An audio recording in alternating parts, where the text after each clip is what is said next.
Maqsadsiz, keraksiz tekshiruvlar haqida gapirmoqchi edim. O'tgan haftada bir ikkita bemorlar bo'ldi. Masalan, bitta bola 6 oylik qiynalib tug'ilgan ekan. Bir 2 oyligidanmi ichagidan operatsiya bo'lgan. Keyin nevropatolog ko'rsin keyinroq deyishganda ko'rib tonusi bor ekan deb E'ga yozib bergan. E'ga. Tonusga E'ga nima aloqasi bor bilmadim. Sudorga bo'lganmi desam yo'q dedi. E'ga yozib bergan. Yaxshiyamki yaxshi joyda qilgan. E'ga norma chiqqan. Norma chiqsa ham baribir korteksin bilan pantagam yozib bergan 2 oylik chaqaloqga. Nima maqsadda yozilgan? E'ga вообще nimaga qilingan?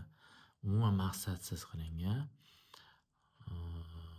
Keyin mana yana bitta bemor keldi. U ko'zini operatsiya qildirmoqchi ekan. Operatsiyadan oldin bir dunyo tekshiruvlar bor ekan. Analizlar, balobatda. Ichida E'ga ham turibdi. Nega E'ga kerak desam, shunaqa talab qilishdi. Sudorga bo'lganmi desam, yo'q deydi. Endi har bitta operatsiyadan oldin E'ga qilinaversa, u juda maqsadsiz bo'ladi. Sababi, faraz qiling, qildingiz yoningizda, yonimizda E'ga bor ekan deb qildingizda 8 ta kanal 4-5 minut tushirib yig'lab o'tiradimi bola, tam qiy-chuvg'i, qimirlab o'tiradimi. Tushirdingizda o'chog'i bor ekan deb yozib berdi. O'zi sifatsiz bo'lsa ham. Keyin nima bo'ladi? Eng yaxshi variantda nevropatolog unga qarab sudorga qarshi dori yozib berishi mumkin. Ikkinchi variantda siz rejalashtirgan ko'zi uchun kerakli bo'lgan yoki boshqa lor organimi, boshqa organga kerak bo'lgan operatsiyani qoldirib yuborish mumkin. Bu soxta bo'ladi уже. Sababi sifatsiz tushirilgan E'ga noto'g'ri berilgan xulosaga asoslanib kerakli muolaja qolib ketadi. O'shaning uchun har bitta tekshiruvda maqsadi bo'lishi kerak. Apparat degani просто tak tekshirib qo'yish bo'lishi kerak emas.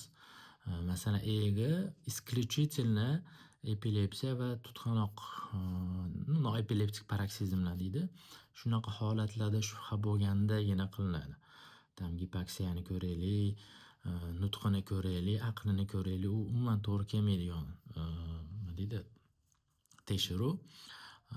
Qolganlari ham masalan MRT, Doppler, UZI, balobatlar hammasi maqsadli bo'lishi kerak. Po назначению bo'lishi kerak. Shuning uchun boshqa yo'nalishdagi mutaxassislar ham masalan xirurglar nega jo'natyapsiz E'ga? Balkim avval adekvatni nevrolog ko'rish kerakdir. Qisqasi, maqsadsiz tekshiruvlar ko'p. Shuni hisobga olinglar.